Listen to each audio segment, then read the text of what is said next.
Hi. ఈరోజు మనము Bing web master tool గురించి తెలుసుకుందాం. నేను ఇంతకు ముందు చెప్పాను Google search console, Google web master tool గురించి. సేమ్ అదే విధంగానే మనము బింగ్ వెబ్ మాస్టర్ టూల్ గురించి తెలుసుకుందాము. గూగుల్‌కి దీనికి ఏం డిఫరెన్స్ ఉంటుందిరా అంటే దీంట్లో ఎక్స్‌ట్రాగా వచ్చిందనేసి గూగులు కీవర్డ్ రీసెర్చ్, కాంపిటీటర్‌ని అనలైజ్ చేయడము ఇవంతా బింగ్ వెబ్ మాస్టర్‌లో ఎక్స్‌ట్రాగా ఉంటుందనమాట. గూగుల్‌లో మనకలా ఉండదనమాట. ఫ్రీగా గూగుల్ సెర్చ్ కన్సోల్‌లో. దాంట్లో ఓన్లీ మనం ఏం చేస్తాము, మనము వెబ్‌సైట్‌ని సబ్మిట్ చేస్తాం. దీంట్లో వెబ్‌సైట్ సబ్మిట్ చేసే దీంతో పాటు మనకేముంటుందిరా అంటే కీవర్డ్ రీసెర్చ్ ఉంటుంది. ఇక్కడ చూడండి. ఇక్కడ పోయిందనేసి మీరు కీవర్డ్ ఏదన్నా ఇప్పుడు ఇక్కడ ఏదన్నా మనకు ఈడ చూడండి. ఇది ఇంప్రెషన్స్ ఎన్నొస్తాంది, ఏమి అనేది ఇది మనకు చూపెడుతుందనమాట. ఇప్పుడు ఈ వెబ్‌సైట్ ఇది వచ్చిందని నాకు ఈ వెబ్‌సైట్‌కి ఈ విధంగా చూపెడుతుంది. ఇప్పుడు నేను ఇక్కడ ఏదన్నా అనుకోండి. నేనిప్పుడు HTML5 అనుకోండి. నేను HTML5 అని సెర్చ్ చేసినానురా అంటే ఇక్కడ చూపెడుతుందనమాట. ఎంత ట్రాఫిక్ ఉంది, దేంట్లోని ఇంకా ఏమి వస్తుంది, ఏమి అనేసి. అర్థమవుతుందా? ఈ HTML5 అనే వర్డ్‌కి ఈ మాత్రం ఉంటుందనమాట ఇంప్రెషన్స్. ఇలా వస్తాయన్నమాట. దీన్ని బట్టిందనేసి అంటే ఎక్స్‌ట్రా ఫీచర్ అన్నమాట. ఓకేనా? ఇది చాలా యూజ్‌ఫుల్. ఇప్పుడు అతను నేను సింపుల్‌గా ఒకటే చెప్తున్నాను. మీరు దీన్ని మొత్తం చూసినారంటే మీకు అర్థమవుతుంది. ఫస్ట్ మనం వెబ్ మాస్టర్ టూల్‌లో మన వెబ్‌సైట్‌ని ఎలా బింగ్ వెబ్ మాస్టర్ టూల్‌లో మన వెబ్‌సైట్‌ని ఎలా సబ్మిట్ చేస్తాము. సేమ్ ఇప్పుడు ఇక్కడొచ్చిందని చూడండి. ఇక్కడ నేనేం చేస్తాను హెచ్‌టిటిపిఎస్ అని నేనిక్కడ సబ్మిట్ చేసిన తర్వాత ఇక్కడ నేనేం చేస్తాను యాడ్ చేస్తాను. నేనిక్కడ యాడ్ చేసిన తర్వాత మళ్ళీ నాకిక్కడ ఏమొస్తుంది ఇక్కడ చూడండి. ఇది వచ్చిందనేసి ఎక్కడ మనం రూట్ ఫోల్డర్‌లో ఏసినాంరా అంటే ఇది ఆటోమేటిక్‌గా ఏమవుతుంది తీసుకుంటుందనమాట. ఇప్పుడు దీన్ని డౌన్‌లోడ్ చేసిందని మన రూట్ ఫోల్డర్‌లో వేయాలన్నమాట. లేదంటే HTML ట్యాగ్‌ని మనము ఎక్కడ హోమ్ పేజ్‌లో వేయాల్సొస్తుంది. అంటే మన హెడర్ ఎక్కడైతే ఉంటుందో అక్కడొచ్చిందనేసి HTML దీన్ని వేయాల్సొస్తుంది. లేదా అంటే మన సీనేమ్ రికార్డ్స్‌ని మనము వెరిఫై చేయాల్సొస్తుంది. ఇక్కడొచ్చిందని మీకు 3 రకాలుగా వచ్చింది. ఒకటొచ్చిందని దీన్నొచ్చిందనేసి ఆథరైజేషన్‌దొచ్చిందని మన రూట్ ఫోల్డర్‌లో వేయడము. ఇంకోటొచ్చిందని HTML మెటా ట్యాగ్ అని తీసుకెళ్ళి మన హెడర్ ఫోల్డర్‌లో ఏయడము. ఇంకోటొచ్చిందనేమి సీన్ నేమ్ రికార్డ్‌ని యాడ్ చేయడము. నేనిప్పుడేం చేస్తాను, ఈ సీ నేమ్ రికార్డ్‌ని యాడ్ చేస్తాననమాట. రికార్డ్ విత్ నేమ్ అంటే ఈ నేమ్‌ని నేను యాడ్ చేస్తాననమాట. ఇప్పుడు ఎలా యాడ్ చేస్తాం సీ నేమ్ అనేది చూడండి ఒకసారి మీకే అర్థమవుతుంది. ఇప్పుడు నా దీంట్లోకొచ్చిందనేసి నేనేమవుతాను, లాగిన్ అవుతాను. లాగిన్ అయిన తర్వాత నా వెబ్‌సైట్‌లోకొచ్చినాననమాట. నా వెబ్‌సైట్‌లోకొచ్చిన తర్వాత నేనేం చేస్తాను డొమైన్స్‌లోకెళ్తాను. డొమైన్స్‌లోకొచ్చిన తర్వాత నేనేం చేస్తన్నాను, ఇప్పుడు నాది ఇక్కడొచ్చిందనేసి డొమైన్ వచ్చింది గదా! సో, నేనిక్కడ మేనేజ్ డీఎన్ఎస్‌కెళ్తాను. ఇదొచ్చిందని వర్డ్ ప్రెస్‌లో అనమాట. ఇక్కడొచ్చిందని నేను యాడ్ రికార్డ్ చేస్తాను. సేమ్ ఇక్కడేమి సీ నేమ్. ఇక్కడ సీ నేమ్ చేసిన తర్వాత ఇక్కడ నేనేం చేస్తన్నాను, వాల్యూ యాడ్ చేశాను. ఇప్పుడు నేనిక్కడేం చేస్తాను యాడ్ డీఎన్ఎస్ నెట్వర్క్ అనమాట. Add DNS record. ఇక్కడేమిచ్చాడు record with the name and value verify Bing dot com అంటే వాల్యూలో ఇది ఇవ్వాలన్నమాట. ఓకే. దీన్ని తీసుకుందాం కాపీ చేసుకొని మనం దాన్ని ఇవ్వలే గదా! సో, ఇదిచ్చాము. ఇప్పుడేమి యాడ్ డీఎన్ఎస్ రికార్డ్ చేద్దాము. డీఎన్ఎస్ రికార్డ్ యాడ్ అయిపోయింది. ఇప్పుడు మనం ఇక్కడేం చేస్తాము వెరిఫై చేద్దాం. సైట్ వెరిఫై అయిపోయింది. అర్థమైందా? ఇప్పుడు ఇదొచ్చిందని నేను ఒక రకంగా చూపెట్టినాను నేను మీకు. ఇప్పుడు ఇంకోటుంటది. మనం వచ్చిందనేసేమి మన వెబ్‌సైట్ ఇంకోటి చూపెడతాను మీకు. ఇప్పుడు నేనిక్కడొచ్చిందనేసి డొమైన్స్ వచ్చింది గదా! నేనిప్పుడు దీనికెళ్తాను. దీనికెళ్ళిన తర్వాత మేనేజ్ సైట్. మీరిక్కడికొచ్చిన తర్వాత మీరేం జేస్తారంటే మామూలుగా ఇప్పుడు నేను ఇంకోటి యాడ్ జేస్తాను. ఇప్పుడు ఇదేమి యాడ్ అయిపోయింది. నెక్స్ట్ ఇప్పుడు ఇంకోటి నేను యాడ్ జేస్తాను. ఏం యాడ్ జేస్తాను? HTTPS quantum computer. Quantum computer blog అనమాట. ఇది మన వెబ్‌సైట్. ఇప్పుడు నేను దీన్ని యాడ్ జేస్తాను. దీన్ని యాడ్ చేసే దీనికేమి మనకు 2 రకాలుగా వస్తుంది. ఒకటొచ్చిందనేసేమి ఇప్పుడు నేను ఈ సీనేమ్ యాడ్ చేశాను. ఇంకోటొచ్చిందని ఇప్పుడు HTML మెటా ట్యాగ్‌ని యాడ్ జేస్తాను. ఇప్పుడు నేనేం జేస్తానంటే దీన్ని కాపీ చేసుకుంటాను. కాపీ చేసుకున్న తర్వాత ఇప్పుడు మన వర్డ్‌ప్రెస్ వెబ్‌సైట్ అయితే మన వర్డ్‌ప్రెస్ వెబ్‌సైట్ లేదంటే మీరు కస్టమ్ HTML అయితే మీరేం చేస్తారు HTML‌లో హెడ్ ట్యాగ్ అనేసి ఉంటుంది. ఆ హెడ్ ట్యాగ్‌లో పోయిందని వేయాలన్నమాట. ఇప్పుడు నేను ఇక్కడ ఏం చేస్తాను ఇక్కడ కోడ్ స్నిప్పెట్స్ ఉంది. దీంట్లో నేను హెడర్‌కెళ్తాను. హెడర్‌కొచ్చిన తర్వాత నేను ఇక్కడ హెడర్‌లో నేనేం చేస్తాను దీన్ని ఇక్కడ హెడర్ ట్యాగ్‌లో నేను దీన్ని ఇక్కడ ఏస్తానన్నమాట. ఓకేనా? ఇప్పుడు నేను ఇక్కడ ఏసిన తర్వాత నేను చేంజ్ చేస్తాను. సెట్టింగ్స్ సేవ్ అయిపోయింది. ఇప్పుడు నేను ఇక్కడ ఏం చేస్తాను వెరిఫై చేస్తాను. వెరిఫై అయిపోయిందా? ఇప్పుడు నేను మీకు 2 రకాలుగా చెప్పానన్నమాట. ఒకటొచ్చిందనేసి వెబ్‌సైట్ ఒకటొచ్చిందని ఎలా సబ్మిట్ చేయాలి. ఒకటొచ్చిందనేసి HTML రూట్ ఫోల్డర్‌లో పోయిందని మనకు డౌన్‌లోడ్ చేసుకొని ఆ ఫోల్డర్‌ని మనము సబ్మిట్ చేయొచ్చు. అలా కాకుండా 2 రకాలుగా చెప్పాను. ఒకటొచ్చిందనేసేమి సీనేమ్ రికార్డ్‌ని యాడ్ చేయడము. యాడ్ చేయడం వల్ల మనం ఏమవుతుంది వెరిఫై చేసుకోవచ్చు. సీనేమ్ రికార్డ్ అనేది మీరు డొమైన్స్‌లోకెళ్లారంటే డొమైన్స్‌లో ఆ డొమైన్ దీంట్లో అది మీరు ఎక్కడైనా కూడా కానియండి, ఎక్కడైతే ఉంటుందో మీరు హోస్ట్ చేసుంటారో, లేదా ఎక్కడ డొమైన్ పర్చేస్ చేసుంటారో అక్కడ ఉంటదనమాట డొమైన్ మేనేజ్‌మెంట్ అనేసి. అక్కడ పోయిందనేసి మీ డొమైన్ నేమ్ సర్వర్స్‌లో పోయిందనేసి దీన్ని యాడ్ చేయాల్సొస్తుంది. నెక్స్ట్ ఇంకోటేం చెప్పినాను నేను హెడ్ ట్యాగ్‌లో వేయడం. ఇప్పుడు మన వెబ్‌సైట్‌కొచ్చిందనేసి హెడ్ ట్యాగ్‌లో దీన్ని ఫస్ట్ పేజ్‌లో గాని ఎక్కడ హెడ్ ట్యాగ్ అనేసి ఎక్కడుంటుందో అక్కడ దీన్ని వేసిందనేసి మనం ఏం చేయాలా వెరిఫై చేయాలనమాట. ఇప్పుడు నేను చూపెట్టాను గదా! 2 రకాలుగా చూపెట్టినాను. ఇప్పుడు ఈ వెబ్‌సైట్‌ని మనం ఎలా వెరిఫై చేయాలనేసి. ఇప్పుడు నేను నెక్స్ట్ ఏం చేస్తాను, ఇప్పుడు సపోజ్ నేనిప్పుడు క్లౌడ్ కంప్యూటింగ్‌కొచ్చాను. క్వాంటమ్ కంప్యూటర్‌కి. ఓకే. ఇప్పుడు క్వాంటమ్ కంప్యూటర్‌కొచ్చిన తర్వాత ఇప్పుడు ఇది మనకేమి ఇప్పుడేమి ఇక్కడ సెర్చ్ పెర్ఫార్మన్స్ ఎందుకంటే ఇది ఇంతవరకు ఏం లేదు కాబట్టి ఈ సెర్చ్ పెర్ఫార్మన్స్ చూపెడదు. నెక్స్ట్ వచ్చిందేమో యూఆర్ఎల్ ఇన్స్‌పెక్షన్. నేను గూగుల్ సెర్చ్ కన్సోల్‌లో ఏ విధంగా అయితే చెప్పానో అదే విధంగా అన్నమాట ఇక్కడ యూఆర్ఎల్‌ని ఇచ్చిందనేసి మనం ఏం చేస్తాము వెరిఫై చేయొచ్చన్నమాట. ఏదైనా ప్రాబ్లమ్ ఉంటే ఏమన్నా దాంట్లో ఎర్రర్స్ గాని ఏదైనా ఉంటే దీంట్లో మనకేం చెప్తుంది చూపెడుతుందన్నమాట. అర్థమైందా? URL inspection. ఈ సెర్చ్ పెర్ఫార్మన్స్ గురించి తెలిసిందే. మనకు గూగుల్ సెర్చ్ కన్సోల్‌లో ఎలానో అలానన్నమాట. యూఆర్ఎల్ ఇన్స్‌పెక్షన్ వచ్చిందనేసి సపోజు ఇక్కడ వేసిందనేసి నేను సెర్చ్ చేస్తానన్నమాట. సెర్చ్ చేసిన తర్వాత ఇక్కడ మనకు discovered but not crawled URL can not appear on Bing. ఎందుకంటే ఇప్పుడే నేను యాడ్ చేసినాను కదా! కాబట్టి మనకిది ప్రాబ్లమ్ వస్తుంది. సో, మనం ఇప్పుడేం చేయాలా? ఇప్పుడు లైవ్ యూఆర్ఎల్ చేద్దాం. ఏమన్నా వస్తుందా? ఎందుకంటే మన సైట్ మ్యాప్‌ని ఇంగా మనము ఇవంతా ఏమి సబ్మిట్ చేయలేదు కాబట్టి మనకు ప్రాబ్లమ్ చూపెడుతుందనమాట. ఇప్పుడు మనం ఏం చేస్తాము ఫస్ట్ సైట్ మ్యాప్‌ని ఇప్పుడు ఇది యూఆర్ఎల్ ఇన్స్‌పెక్షన్ గురించి తెలిసింది. నెక్స్ట్ సైట్ ఎక్స్‌ప్లోరర్‌లో దీంట్లో ఏదన్నా ప్రాబ్లమ్స్ ఉంటే అది చూపెడుతుంది. ఇప్పుడు మనం ఏం చేస్తాము ఒక్కొక్క సైట్ మ్యాప్‌నిగా సబ్మిట్ చేస్తాం. ఓకే. ఇది ఆల్రెడీ తీసుకున్న సైట్ మ్యాప్ ఆటోమేటిక్‌గా. New site map okay. ఇది ఆటోమేటిక్‌గా తీసుకున్నది. సో, మనం ఇప్పుడేమి ఇక్కడ 6 పోస్టులు చూపెడుతాంది. ఇప్పుడు మనం ఏం చేస్తాము, ఇప్పుడు ఇక్కడ నేను ఇక్కడికొచ్చాను గదా! నేను ర్యాంక్ మ్యాప్ ఉంది. సైట్ మ్యాప్ సెట్టింగ్స్‌కెళ్తాను. సైట్ మ్యాప్ సెట్టింగ్స్‌లోకొచ్చిన తర్వాత ఇప్పుడు మనము ఒక్కొక్క సైట్ మ్యాప్‌ని మనం ఏం చేస్తాము, సబ్మిట్ చేస్తామనమాట. ఇది ఆటోమేటిక్‌గా అక్కడ తీసుకుంది. సో, మనం ఏం చేస్తాము ఇక్కడికొచ్చిందనేసి సబ్మిట్ చేస్తన్నాము. సబ్మిట్ అయిపోయింది. ప్రాసెసింగ్ అవుతుంది. నెక్స్ట్ ఇంకోటొచ్చిందనేసి ఏమి అంటే కిందకొచ్చినారంటే పోస్టు. నేను పోస్ట్ కూడా తీసుకుంటున్నాను. ఇలా ఒక్కొక్క సైట్ మ్యాప్‌ని మనం ఏం చేస్తాము సబ్మిట్ చేయొచ్చనమాట. సబ్మిట్ చేసిన తర్వాత మళ్ళీ మనకు ఈ సైట్ మ్యాప్ ద్వారానే మనకేమి ఈ వెబ్‌సైట్ యొక్క వెబ్ పేజ్‌లో ఉన్నటువంటి అప్‌డేట్ గాని, ఏది గూడా కానీ మనకు ఇక్కడ తెలుస్తుందనమాట. లేకపోతే ఇది మనకు తెలీదు. ఈ బింగ్ వెబ్ మాస్టర్ టూల్‌కి మనము ఫిజికల్‌గా మనం ఏం చేస్తున్నాము సబ్మిట్ చేస్తున్నాం. పోస్ట్ అయింది. నెక్స్ట్ పేజెస్‌లో ఏం లేదు కాబట్టి నేనేం చేస్తాను నెక్స్ట్ కేటగరీ ఏమీ లేదు కాబట్టి క్వాంటమ్ కంప్యూటర్‌లో నేను ఇంకేం చేయను. ఓకే. నాకు ఇవి 2 చాలు దీంట్లో వచ్చిందని. ఓకేనా? ఇప్పుడు ఇది అర్థమవుతుందా? ఇది ప్రాసెస్ అవుతుంది. దీంట్లో ఎన్ని పేజీలుంది, ఏమి అది ఆటోమేటిక్‌గా కొంత టైం పడుతుంది. టైం పట్టిన తర్వాత ఆటోమేటిక్‌గా తీసుకుంటుంది. నెక్స్ట్ ఇండెక్స్ నౌ అనేదేమి, ఇక్కడ ఆల్రెడీ మనం ఏం చేసినాము 16 సబ్మిట్. దేని ద్వారా మనము ఈ ఇండెక్స్ నౌ అంటే ఏమి, ఇండెక్స్ నౌకు సెపరేట్ ప్లగిన్ వస్తుంది. బింగ్ వెబ్ మాస్టర్ టూల్‌ది. దాన్ని మీరు ఇన్‌స్టాల్ చేసుకొనన్నా చేయొచ్చు. లేదు అంటే మళ్ళీ మీరేం చేస్తారు ఇక్కడ ఈ విధంగా సబ్మిట్ చేయొచ్చనమాట. ర్యాంక్ మాత్ ద్వారా కూడా అదేమవుతుంది ఇన్‌స్టంట్ ఇండెక్సింగ్ అంటాం చూసారా? అదనమాట. ఇన్‌స్టంట్ ఇండెక్సింగ్ ద్వారా కూడా మనకి ఇదేమవుతుంది సబ్మిట్ అవుతుంది. అర్థమైందా? ఇప్పుడు ఇక్కడ చూడండి. ఈ ఈ పోస్ట్‌లు ఇవంతా ఏమైంది సబ్మిట్ అయిందనమాట. ఇప్పుడు ఇదెప్పుడు ఈరోజు అయింది. నిన్న, మొన్న ఇది ఇలా డేట్స్ అన్నమాట. ఇది ఇలా సబ్మిట్ అయిండది. ఇప్పటికి ఎన్ని యూఆర్ఎల్స్ అయిండాయి? 16 యూఆర్ఎల్స్ అయిందన్నమాట. ఓకేనా? ఈ రోజుటికి 5 ఓకే. ఇప్పుడు మీకు ఇది అర్థమైంది గదా! దీంట్లో ఏమన్నా డౌట్ ఉందా? Search performance, URL inspection, site ఎక్స్‌ప్లోరర్‌లు ఈ సైట్ ఎక్స్‌ప్లోరర్‌లు మీకు చూపెట్టలే గదా! ఇప్పుడు సైట్ ఎక్స్‌ప్లోరర్‌లు అంటే ఏమో చూపెడతాను. ఇప్పుడు నాది ఇది వెబ్‌సైటు.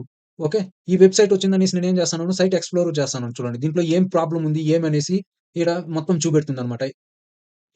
సైట్ ఎక్స్‌ప్లోరర్ అంటే దీంట్లో ఉన్నటువంటి ప్రాబ్లమ్స్ మొత్తం ఇక్కడేమి చూపెడుతుంది. ఇక్కడ యూఆర్ఎల్స్ ఎన్ని, క్లిక్స్ ఎన్ని, ఏమి ఇంప్రెషన్స్ ఎన్ని, బ్యాక్ లింక్స్ ఎన్ని అనేది ఏ టు జెడ్ మీకేం చూపెడుతుంది. ఇక్కడ చూపెడుతుందన్నమాట. మీకు దీనికి ఎన్ని ఇంప్రెషన్స్ వస్తాండాయి, ఎన్ని క్లిక్‌లొచ్చినాయి ఇక్కడ చూడండి. 18 క్లిక్‌లొచ్చింది. దీనికి 16 క్లిక్‌లొచ్చింది. ఏ టు జెడ్ మనకేం చూపెడుతుంది. ఇది మీకు ఓవరాల్‌గా సైట్‌కి సంబంధించినటువంటి ఎన్ని క్లిక్‌లొచ్చినాయి, ఎన్ని ఇంప్రెషన్స్ వస్తాండాయి అనేసి మీకు దీంట్లో చూపెడుతుందన్నమాట. అర్థమవుతుందా? ఇది సైట్ ఎక్స్‌ప్లోరర్ అంటే. దీంట్లో ఇటు చూడండి 8 వార్నింగ్ వచ్చిందనేసి 1.7 ఉండది. ఇండెక్స్‌డ్ వచ్చిందని 8.8 యూఆర్ఎల్స్ ఉంది. ఓకే. అర్థమైందా? ఇప్పుడు ఇదన్నమాట. ఓకేనా? సైట్ ఎక్స్‌ప్లోరర్ అంటే ఏమి అనేసి. ఇప్పుడు ఈ సైట్ మ్యాప్ గురించి అర్థమైంది. ఇండెక్స్ నౌ గురించి అర్థమైంది. Next URL submission. ఇప్పుడు మనము యూఆర్ఎల్ సబ్మిషన్ వచ్చిందనేసి ఇక్కడ చూడండి. ఇక్కడేమి ఇండెక్స్ నౌ ఏపీఐ ద్వారానా మనము సబ్మిట్ చేయొచ్చు. ఆటోమేటిక్‌గా ఇండెక్స్ నౌని మనము ఇన్‌స్టాల్ చేసుకున్నామంటే అది ఆటోమేటిక్‌గా ఏం చేస్తుంది. ఇప్పుడు మనం ర్యాంక్ మ్యాథ్ యూజ్ చేస్తున్నాం ఇన్‌స్టంట్ ఇండెక్సింగ్. ఆ విధంగా ఇదేం చేస్తుందంటే ఆటోమేటిక్‌గా అప్‌డేట్ ఇస్తుందన్నమాట. ఇప్పుడు నేను చేసినటువంటిది ఏమిది యూఆర్ఎల్ సబ్మిషన్‌లో మనము ఒక్కసారిగా వచ్చిందనేసి మనం ఎన్ని సబ్మిట్ చేయొచ్చునా అంటే 100 సబ్మిట్ చేయొచ్చన్నమాట. అర్థమవుతుందా? ఈ యూఆర్ఎల్ సబ్మిషన్‌లో మనం ఎన్ని చేయొచ్చు, ఒక్కసారిగా మనం ఎన్ని చేయొచ్చునంటే 100 సబ్మిట్ చేయొచ్చు. కానీ మనం ఇప్పుడు మనకెంతుంది? 0 ఉంది. సో, మనం ఇంతవరకు ఎప్పుడు దీంట్లో యూఆర్ఎల్ సబ్మిట్ చేయలేదు కాబట్టి ఈడ ఉంది. లేదంటే మనం ఇప్పుడేం చేయొచ్చు సబ్మిట్ యూఆర్ఎల్‌కెళ్ళిందనేసి మన దగ్గర ఉన్నటువంటి యూఆర్ఎల్స్ మొత్తాన్ని కాపీ చేసిందనేసి ఇక్కడ యూఆర్ఎల్ సబ్మిషన్‌లో ఇక్కడ 100 ఎయొచ్చు. మన దగ్గర ఇప్పుడు 9 ఉంది కాబట్టి నేను 9ని ఏం చేస్తాను సబ్మిట్ చేస్తాను. ఈ సబ్మిట్ చేసిన తర్వాత ఇది ఎంత టైం తీసుకుంటుంది? క్వోటా లెఫ్ట్ ఫర్ టుడే 100 యూఆర్ఎల్స్ అనమాట. అంటే ఇది 9 యూఆర్ఎల్స్‌ని మనం సబ్మిట్ చేసేసినాం. ఓకే. ఇప్పుడు ఇది సబ్మిట్ అయిపోయింది. ఇది టైమ్ తీసుకొని ఇది ఆటోమేటిక్‌గా ఏం చేస్తుంది? సబ్మిట్ చేస్తుంది. ఇప్పుడు ఇండెక్స్ నౌ అయింది కదా! Next back links. ఈ వెబ్‌సైట్‌కి ఉన్నటువంటి బ్యాక్ లింక్స్‌ని చూపెడుతుందన్నమాట. అంటే ఇప్పుడు ఈ వెబ్‌సైట్‌కి చూపెడతాను. ఇప్పుడు దీనికొచ్చింది total referring domains 176 total referring pages అంటే 2000 పేజీలకి ఇది రెఫర్ చేసిందన్నమాట. యాంకర్ టెక్స్ట్ వచ్చిందని 632 ఉంది. బ్యాక్ లింక్స్ అంటే నా వెబ్‌సైట్‌కొస్తా ఉండేది. దేని లింక్ వస్తాంది? తంబెక్స్ లింకా, తంబ్లర్ లింకా, next LinkedIn, blog spot, simplify jobs, కాల్యూనీస్ ఇలా ఈ వెబ్‌సైట్స్ లింకా నాకేమొస్తాంది? నా వెబ్‌సైట్‌కి ఏమొస్తాందన్నమాట లింక్‌లు వస్తాందన్నమాట. అర్థమవుతుందా? ఇప్పుడు ఇది అర్థమైంది గదా! ఇక్కడ మనం ఏం చేయొచ్చు అంటే మనం ఇక్కడ బ్యాక్ లింక్‌ని కంపేర్ చేసుకోవచ్చనమాట. బ్యాక్ లింక్స్ ప్రొఫైల్ మన ప్రొఫైల్‌ని, వాళ్ళ ప్రొఫైల్‌ని ఏం చేయొచ్చు, బ్యాక్ లింక్స్‌ని కంపేర్ చేసుకోవచ్చనమాట. దేనికి ఏది ఎక్కువొస్తుంది, దేనికి ఏది తక్కువొస్తుంది, ఏమి అనేసి దీంట్లో మొత్తం ఏ టు జెడ్ ఏమి తెలిసిపోతుంది. ఇప్పుడు ఇక్కడ చూడండి, నేను ఇప్పుడు ఇక్కడ ఏం చేస్తున్నాను, ఇది నేను వేరే వాళ్ళతో కంపేర్ చేశాను. ఇప్పుడు నేను దీన్ని తీసేసినాననుకోండి, అంటే ఇది నా వెబ్‌సైట్ గురించి మాత్రమే చూపెడతాంది. ఇప్పుడు నేను ఇక్కడ ఏదైనా వెబ్‌సైట్ చేయాలనుకుంటే ఇక్కడ ఏమి కంపేర్ చేసుకోవచ్చనమాట. మనం ఏ వెబ్‌సైట్‌కైనా కంపేర్ చేసుకోవచ్చు. ఓకేనా? ఇప్పుడు నేను సపోజు ఇక్కడ ఏం చేస్తాను, ఇది నా వెబ్‌సైటు. నేనొచ్చిందనేసి ఇక్కడ ఏం చేస్తాను, దీన్ని తీసేద్దాం. తీసేసిన తర్వాత ఇక్కడేమి నా వెబ్‌సైట్ ఉంది. ఇప్పుడు నేను ఇంకొక వెబ్‌సైట్‌తో ఏదన్నా చేద్దాం. ఇప్పుడు మనకందరికి తెలిసిన వెబ్‌సైట్ ఏమి ఈనాడు డాట్ నెట్ అనుకోండి.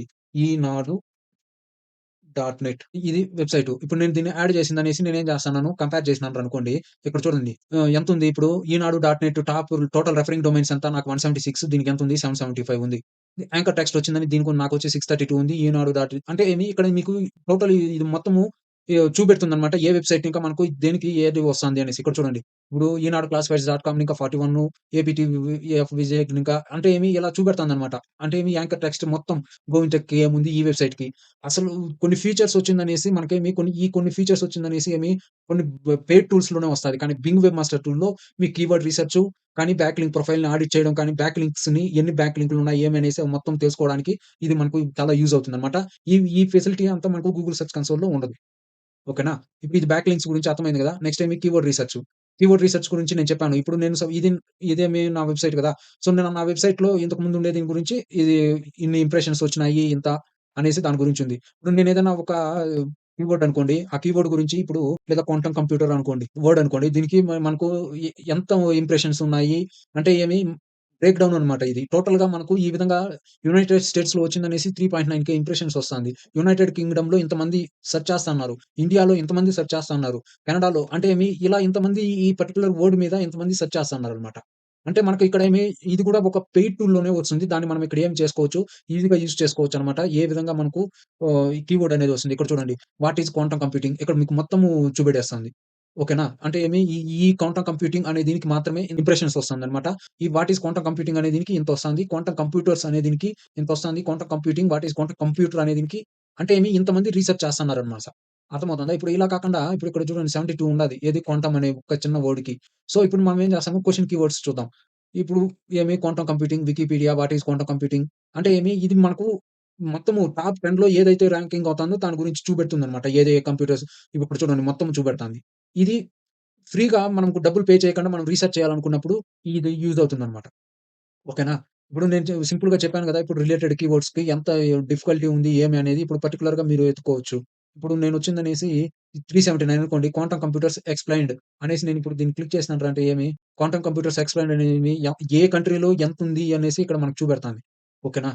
కీవర్డ్ రిసర్చ్ గురించి మీకు ఎస్‌సిఓలో మీకు వస్తన్నారంటే మీకు కీవర్డ్ రిసర్చ్ గురించి కూడా తెలిసుండాలి. సో, ఇది నేను చాలా సింపుల్‌గా చెప్పినాననమాట. ఎలా చేయాలా ఏమి అనేది మీకు అర్థమైంది అనుకుంటాను. ఇప్పుడు కీవర్డ్ రిసర్చ్ నేను సింపుల్‌గానే చెప్పినాను. మీరు దీన్ని ట్రై చేసి చూడండి. మీ వెబ్‌సైట్‌ని ఎలా సబ్మిట్ చేయాలా ఏమి అనేసి. Next recommendations. దీంట్లో ఏదైనా ప్రాబ్లమ్స్ ఉంటే మనకేమి ఇక్కడ చూపెడుతుందనమాట. ఇక్కడ చూడండి. Important pages missing in site maps. దీంట్లో ఏదో 4 పేజీలు మిస్ అయిపోయింది. There are multiple H one tags on the page. ఇప్పుడు నేను దీని మీద క్లిక్ చేసినానంటే ఇక్కడ యూఆర్ఎల్ చూపెడుతుంది. ఓకే. ఈ యూఆర్ఎల్‌లో వచ్చిందనేసి ఏదో అంటే హెచ్1 ట్యాగ్ 2 టైమ్స్ ఉన్నాయన్నమాట. సో, ఇది ఉందా లేదా అనేది ఒకసారి చూద్దాము. హెచ్1 ట్యాగ్ అనేది ఇప్పుడు ఉందా లేదా దీంట్లో 2 టైమ్స్ అనేది. ఇలా చేసినారంటే ఓకే. ఇప్పుడు ఇది టైటిల్ అనుకోండి. ఈడ మధ్యలో ఇంకేదన్నా ఇది నాకు తెలిసి ఇది హెచ్‌టీఎంఎల్ ట్యాగ్ ఈ హెచ్1 ట్యాగ్ అనుకుంటాను. ఓకేనా? అంటే ఇదొచ్చిందనేసి అర్థమవుతుందా? ఇదొచ్చిందనేసి హెచ్1 ట్యాగ్ మనకి ఎర్రర్స్ గూడా చూపెడుతుందన్నమాట రికమెండేషన్‌లో. మనకు గూగుల్ సెర్చ్ కన్సోల్‌లో ఇది ఉండదు. ఇప్పుడు నేను చెప్పిండే వాటిల్లో మీకేం అర్థమవుతుంది? కీవర్డ్ రిసర్చు గూగుల్ సెర్చ్ కన్సోల్‌లో ఉండదు. ఇక్కడ వెబ్‌మాస్టర్ టూల్‌లో బింగ్‌లో ఉంటుంది. నెక్స్ట్ వచ్చిందనేసి బ్యాక్ లింక్ ప్రొఫైల్ అంటే కాంపిటీటర్ బ్యాక్ లింక్ ప్రొఫైల్ ఎక్కడి నుంచి తీసుకుంటున్నాడు ఏమి అనేది కూడా మనం బింగ్ వెబ్‌మాస్టర్ టూల్‌లో తెలుసుకోవచ్చనమాట. నెక్స్ట్ వచ్చిందని కీవర్డ్ రిసర్చ్ గురించి కూడా నేను చెప్పాను. మనకు గూగుల్ సెర్చ్ కన్సోల్‌లో ఉండదు. నెక్స్ట్ వచ్చిందని రికమెండేషన్స్‌లో కూడా ఇక్కడ మన సైట్‌లో ఉన్నటువంటి ఎర్రర్స్‌ని చూపెడుతుందనమాట. ఇక్కడ చూడండి ఇమేజ్ ట్యాగ్‌కొచ్చిందంటే does not have alt attribute అంటే ఈ ఇమేజెస్‌కి ఈ పేజీల్లో అంటే ఇప్పుడు నేను దీని మీద క్లిక్ ఇచ్చినాననుకోండి దీంట్లో ఈ ఇమేజెస్ లేదు అనేసి చూపెడుతుంది. అంటే ఇది ఇక్కడ ఇమేజ్‌గా ఉంది. దీనికి ఆల్ట్ అట్రిబ్యూట్ అనేది లేదు అనేసి. సో, మనం ఏం చేయాలా? ఈ యూఆర్ఎల్‌ని ఓపెన్ చేసుకొని మనం పోయిందనేసి అక్కడ ఉన్నటువంటి ఇమేజ్‌కి ఆల్ట్ అట్రిబ్యూట్‌ని యాడ్ చేసుకుంటాం. అర్థమైందా? నెక్స్ట్ ఇంకోటి ఇక్కడ అలానే ఎర్రర్స్ ఏం చూపెడుతుంది. నెక్స్ట్ వచ్చిందనేసి evaluated size of HTML is estimated to over 1 MB. అంటే 1 ఎంబీ కంటే ఎక్కువగా ఉంది. ఈ ఎక్కువగా ఉండడం వల్ల ఏమవుతుంది? ఇది ఫెచ్ చేయడం ప్రాబ్లమ్ అవుతుంది. ఇంకోటేమిటంటే ఇది పేజ్ లోడ్ అవ్వడానికి టైం పడుతుంది. దానివల్ల టైం పట్టడం వల్ల ఏమవుతుంది? వెబ్‌సైట్ అనేది ఆటోమేటిక్‌గా స్లో అయిపోతుందన్నమాట. ఇప్పుడు ఈ రికమెండేషన్స్ అర్థమైంది గదా! ఇప్పుడు గూగుల్ సెర్చ్ కన్సోల్‌లో మనకి ఈ ఫెసిలిటీస్ అంతా లేదు. మనకొచ్చిందనేసి బింగ్‌లో మాత్రమే ఉంది అన్నమాట. నెక్స్ట్ ఏమి సైట్ స్కాన్. మనం ఇక్కడొచ్చిందనేసి ఇక్కడ సైట్‌ని స్కాన్ చేసినాంరా అంటే దాంట్లో ఉన్నటువంటి ఎర్రర్స్ అవంతా ఏమి మొత్తం ఏ టు జెడ్ చూపెడుతుంది. నేనిప్పుడు ఇదొచ్చిందని ఆగస్ట్ 24లో చేశాను. నేను మళ్ళీ అది చేయలేదు. నేనిప్పుడు ఒక సైటు స్కాన్ చేసినాంరా అంటే ఇదేమవుతుంది. ఇది 1000 పేజెస్‌ని చేసిండది. నెక్స్ట్ మీరిక్కడ ఏదన్నా చేస్తే ఇప్పుడు నేను చేసినటువంటి ఈ 1000 పేజెస్‌లో ఇన్ని ప్రాబ్లమ్స్ ఉన్నాయన్నమాట. అవి ఏమి ఇప్పుడు చూడు వార్నింగ్స్ ఏమి 924 ఇవంతా మీరేమి చూడాలా. Meta description tag missing, next HTTP ఇదేదో ఎర్రర్ ఉండాది 3 next HTML size is too long, next ఏమి meta description too long for too short అంటే ఏమి టైటిల్ టూ లాంగు. నెక్స్ట్ ఇవంతా ఏమి ఎర్రర్స్ అన్నమాట. మన సైట్‌లో వచ్చినటువంటి ఎర్రర్స్. దీన్ని మనం ఏం చేస్తానలా వెరిఫై చేస్తా ఉండాలన్నమాట. వెరిఫై చేసిందనేసి ఈ ఎర్రర్స్‌ని గూడా మనం ఏం చేయాలా తగ్గించాలన్నమాట. సో, ఈ ఫెసిలిటీస్ ఇవంతా గూడా ఏమి మనకు గూగుల్ సెర్చ్ కన్సోల్‌లో వచ్చిందని ఈ ఫెసిలిటీస్ అంతా ఏమీ లేదు. ఈ బింగ్‌లో మాత్రమే ఇలా ఉండదనమాట. సో, గూగుల్ సెర్చ్ కన్సోల్ కంటే కూడా బింగ్‌లోనే మనకు ఎక్కువ. ఇప్పుడు నేను చూపెడతాను సెర్చ్ పెర్ఫార్మన్స్ చూడండి. 934 క్లిక్స్ వచ్చినాయి. నాకు చూడండి ఇక్కడ ఏమి 3 మంత్స్‌లో. అదే నేను గూగుల్ సెర్చ్ కన్సోల్‌లో చూపెడతాను. ఎన్ని క్లిక్స్ వచ్చినాయి? 142 క్లిక్స్ వచ్చినాయి 3 మంత్స్‌లో. ఓకే. ఇక్కడొచ్చిందనేసి ఎన్ని క్లిక్స్ వచ్చినాయి? 934 క్లిక్స్ వచ్చినాయి. అంటే దీన్ని బట్టి మీకేం అర్థమవుతుంది? గూగుల్ కంటే కూడా మనకేమి బింగ్ అనేది చాలా బెటర్ అనమాట. సో, మీరు దయచేసి మీ వెబ్‌సైట్‌ని అంటే మీరు ఏదైనా ఒక బ్లాగ్ కానియండి, న్యూస్ కానియండి, మీదేదైనా ఒక కంపెనీ అనుకోండి. అది కూడా కానియండి మీరు బింగ్‌లో సబ్మిట్ చేయండి గూగుల్‌తో పాటు. ఇంకోటి యాండిక్స్ అనేసుంది. అది కూడా నేను చూపెడతాను మళ్ళీ మీకు. 28 డేస్ చూద్దాం. 73 క్లిక్స్ వచ్చింది దీంట్లో. నాకిక్కడ 30 డేస్‌లో ఎంతొచ్చింది? 463 క్లిక్స్ వచ్చినాయి. అంటే దీన్ని బట్టి చూస్తే మీకు అర్థమవుతుందన్నమాట. గూగుల్ సెర్చ్ కన్సోల్ కంటే కూడా ఇదేమి ఎక్కువ బెటర్ పెర్ఫార్మన్స్ ఇస్తా ఉంది. అంటే నా వెబ్‌సైట్‌ని ఎక్కువ మందికి రికమెండ్ చేస్తాంది. ఎక్కువ మందికి రికమెండ్ చేస్తా ఉంది. ఎక్కువ ప్రాబ్లమ్స్ ఉన్నా కూడా కానీ నాకిక్కడ చూపెడతాను మీకు. గూగుల్‌లో వచ్చిందనేసి పేజెస్‌ని ఎన్ని ఇండెక్స్ చేసింది ఇది? 7000 చేసిందది. నెక్స్ట్ ఇక్కడొచ్చిందనేసి ఇక్కడ మనకు సైట్ ఎక్స్‌ప్లోరర్‌లో చూసినాంరా అంటే ఇక్కడ తెలుస్తుంది. 89.9K అంటే దానికంటే ఎక్కువ యూఆర్ఎల్స్‌ని కూడా దీంట్లో ఏం చేసిందది ఇండెక్స్ చేసిందదన్నమాట. అర్థమవుతుందా? ఇప్పుడు మీకు ఒక పిక్చర్ వస్తుందనుకుంటే గూగుల్ సెర్చ్ కన్సోల్ కంటే కూడా బింగ్ అనేది చాలా బెటరు. కానీ మనకు ఎక్కువ గూగుల్ యూజ్ చేస్తాం కాబట్టి గూగుల్‌లో కూడా సబ్మిట్ చేయండి. గూగుల్‌తో పాటు బింగ్‌లోను సబ్మిట్ చేయండి. బింగ్‌తో పాటు నేను ఇంకొక వీడియోలో నెక్స్ట్ వీడియో యాండిక్స్ గురించి చెప్తాను. యాండిక్స్‌లో కూడా చెప్పండి సబ్మిట్ చేయండి. ఓకేనా? మీకు దీంట్లో వెబ్‌సైట్ అయితే మీకు చాలా యూజ్‌గా ఉంటుందన్నమాట. Next configuration. మనము దీంట్లో ఒకవేళ క్రాలర్‌ని కంట్రోల్ చేయాలనుకుంటే కంట్రోల్ చేయొచ్చు. ఏ టైమ్‌లో వెళ్ళాలా? ఏమి అనేసి దాని గురించన్నమాట. ఇప్పుడు క్రాలర్ ఎప్పుడెళ్ళాలా? ఏమి అనేసి ఇది when your site receives most of the traffic time preference for crawler settings ఎప్పుడనేసి. అర్థమవుతుందా? ఇక్కడ నేను సిస్టమ్ డిఫాల్ట్‌గా వదిలేసాను. సో, దాని ప్రకారము అది ఆటోమేటిక్‌గా క్రాలింగ్ చేసుకుంటుంది. ఆటోమేటిక్‌గా బింగ్ బోట్ వచ్చిందని క్రాలింగ్ చేసి ఆటోమేటిక్‌గా సబ్మిట్ చేస్తుందన్నమాట. అర్థమైందా ఇప్పుడు ఇది? నెక్స్ట్ వచ్చిందనేసేమి ఇది కంట్రోల్ చేయడము క్రాలర్‌ని. Next block URLs. ఏదైనా యూఆర్ఎల్స్ అనుకోండి. ఆ యూఆర్ఎల్‌ని మనం బ్లాక్ చేయాలనుకుంటే అంటే ఆ యూఆర్ఎల్ బింగ్ బోట్ పోకుండా చేయడానికి మనం ఇక్కడ యూఆర్ఎల్‌ని వేసిందని అంటే మనకు ఆ వెబ్‌సైట్‌లో అవసరం లేదనుకున్నప్పుడు దీన్నేం చేస్తాము ఇక్కడ సబ్మిట్ చేస్తామన్నమాట. నెక్స్ట్ టోటల్ రోబోట్.టీఎక్స్టీ టెస్ట్ మనం ఇక్కడ ఏం చేయొచ్చు మన వెబ్‌సైట్‌లో ఉన్నటువంటి రోబోట్.టీఎక్స్టీ ఫైల్‌ని ఇక్కడ చెక్ చేయొచ్చనమాట. చెక్ చేసినాంరా అంటే దీంట్లో ఏదైనా ప్రాబ్లమ్ ఉందా? లేదా? అనేసి నేను రోబోట్.టీఎక్స్టీ అంటే దాని గురించి నేను ఇంతకుముందు ఎస్‌సీఓలో మీకు చెప్పాను. మీకేదైనా డౌట్ ఉంటే దయచేసి మీరు పోయిందని దాన్ని చూడండి. మీకే అర్థమవుతుంది. ఏమి బింగ్ బోట్ రోబోట్స్.టీఎక్స్టీ గురించి దాని యూజ్ ఏమి అనేది. ఓకేనా? ఈడ అలో, డిసలో మీకు ఇప్పుడు అర్థం కాకపోవచ్చు. మీరు రోబోట్స్.టీఎక్స్టీ అనేది కూడా ఏమనేది ఒకసారి చూసుకోండి. Next copyright removal, user management ఇక్కడ చూడండి. యూజర్ మేనేజ్‌మెంట్ ఉందా? ఇప్పుడు నేను మీకు గూగుల్ సెర్చ్ కన్సోల్‌లో చూపెట్టినాననమాట. యూజర్‌ని యాడ్ చేయడము. సేమ్ అదే విధంగా మనం ఇక్కడ ఏం చేస్తాము, మనం ఇక్కడ యూజర్‌ని యాడ్ చేసుకోవచ్చనమాట. ఇక్కడ సేమ్ అక్కడ ఆమెతో ఈమెయిల్ యాడ్ చేసిందనేసి ఇక్కడ రోలు, అడ్మినిస్ట్రేటరా ఏం చేయొచ్చు అంటే దీన్ని ఓన్లీ చూడడానికేనా? చూసిందని ఏదైనా చేంజెస్ పాడు చేసే దీనికి రైటా?